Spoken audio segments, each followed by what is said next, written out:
So, I'm going to give a review of my customer experience with a company called DNK TuneWorks. Shouldn't take long. I'm just flashing a map to that bike. I've known of DNK for a while. I've spoken to Danielle Coran. She's the owner. She's always been cool to me. I've shared maps with her in the past. When we were both on the Triumph forum, and I knew she was taking those maps and relabeling them, basically, and selling them and stuff, and I didn't care because she would take the maps and provide a service to people, and whatever. That's her business. But I'd shared a couple maps that I'd paid for on the dyno and shared with her that she would turn around and sell and make money on. And that bobber in the background, the black one, my wife's, when I reached out to her, I said, hey, do you have a decent map for a mostly stock bike that, runs a little better than stock and de-restricts it? And she said, yeah, here you go. And she sent me one. So my interactions with her have always been positive. Until yesterday. I've got the Speed Twin. I've done some of my own restricting and stuff like that, but rather than go throw it on a dyno to see, if the stock fueling's off, because I know it's a Euro 5 bike and I know that they're going to be pretty damn restrictive and lean, I figured, hey, let me reach out to her and ask the questions before I go and spend $250 on a map. And I'm not asking for a free map. Never asked her for a free map. I'm willing to pay for it. But I had some questions. I wanted to know what it was I was buying, because the descriptions on the website are very generic. Optimizations, this, restrictions removed. Yeah, okay, I get it. I can do all that stuff myself. And so I asked the question, I said, before I buy this, did you actually put the bike on a dyno? Did you actually tune it? And if so, were the fueling changes significant, or is it fairly close? Wanting to know, and asking her in their company, assuming that they'll answer with integrity and say, yeah, we made the optimizations, those things you mentioned you've already done. We did make some fueling changes, but nothing radical. Or she could have come back and said, yeah, actually, we found that there's some good power lurking there, and it is really lean, and if you're going to tune it, we've got a tune for it, and it actually does really wake the motor up and makes it run cooler. And if they'd responded with that, I would be like, boom, take my money. That's all I'm looking for is, what is it that I'm buying?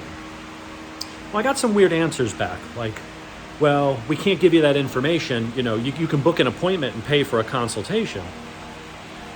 I'm like, why would I do that? I'm not asking you for your secret sauce.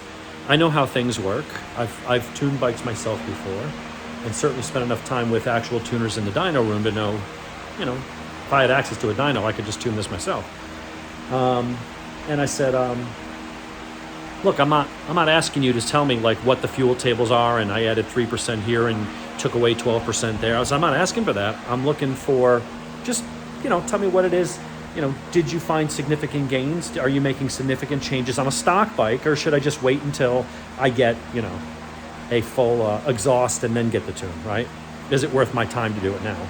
And most tuners I've dealt with, I've taken the bike where I've gone to the tuner and I put it on the dyno, and the tuners looked at it, and Huey's like, it's fine.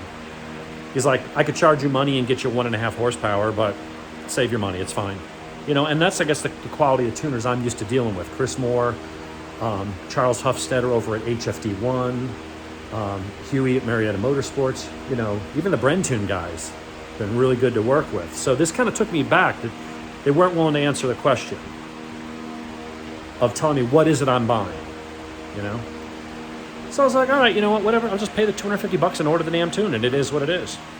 I know that their tunes are locked, so even though I have Tune ECU and I'm very familiar with it, I won't be able to see what the tune is. Those screens are physically hidden from me. I don't have a pro license, which is $300, which is more than the tune. And I don't have their PIN number that they protect it with, which is unique to each customer. So they would protect it with a PIN, and it'd be tied to my VIN number, so it's not like I can share it. I can't see it. I was just willing to say, all right, you know what?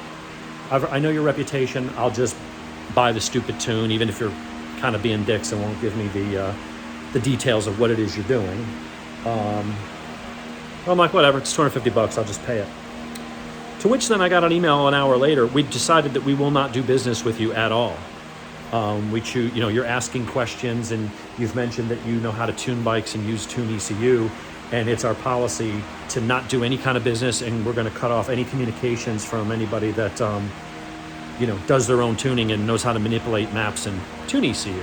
And we'd gone back and forth a little bit prior to that, and one of the questions I'd said is I understand you don't you're not in the business of giving away free advice.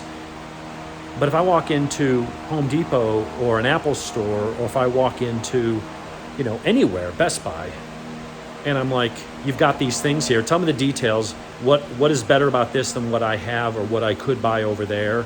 Why is this model of tire better than the other ones for track days? They're going to sit there and take the time. They're not going to say, well, give me $50 and I'll give you my opinion on this model or of refrigerator, right?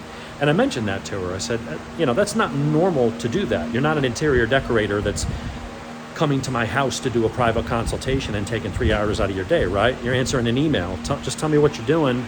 If it sounds great, I'm going to go ahead and buy it. And when they wouldn't, and I bought it anyway, then they canceled my order and said, we won't do business with you because you've mentioned that you do tuning and you know how to manipulate files in TuneECU. It's like they're paranoid that I'm going to take their map and share it with everybody. And it was just a really shitty experience. My interactions with Danielle, she's always been really nice and cool. So I'm not going to say anything disparaging about her. But the experience I got, and then talking to some other people from the Triumph groups, are like, yup, that's how things are run now. So my customer service experience, I'm not saying don't get their maps, but I'm not going to promote them anymore like I have. I have, a lot of people have asked, hey, I'm thinking about getting a DNK tune. What do you think of their work? I'm like, her work always seems solid. Go for it. She's a good person to deal with. She's nice. Give her business. I've always had that stance. But I guess being an educated consumer and asking a few questions, I don't know if she's got burned in the past, but she was very dismissive. Her company, her customer service people were very abrupt to the point of being rude and almost hostile. And so I'll never do business with them. I don't care what they do, what reviews they've got. It seems like their business model is just, hey, just buy a tune and hopefully you don't ask any questions, because if it seems like you know too much, and that's what makes me wonder, are they just taking repackaged other people's tunes? Are they just going in and guessing and saying, we'll just dump 5-10% fuel in here and that'll make the motor happy-ish? Or do they actually have a dyno and she's actually taking the time to do the tunes for those specific mods? Or is she just copying and pasting stuff from other things? Dealing with Chris Moore Mafia and the other guys I mentioned, I've never been treated like that. I'm always respectful. I've referred her a lot of business. I've given her tunes that I know for a fact she's made money on, and I never asked for anything in return. I mean, she offered me the free map for the bobber, but I would have paid. She said, hey, just PayPal me $100. I would have done it. But she gave it to me for free, so okay. But calling and asking for advice and getting information on what to buy, and then actually going and spending the money and having them turn around and pull that stunt, fuck DNK. I'll never do business with them again.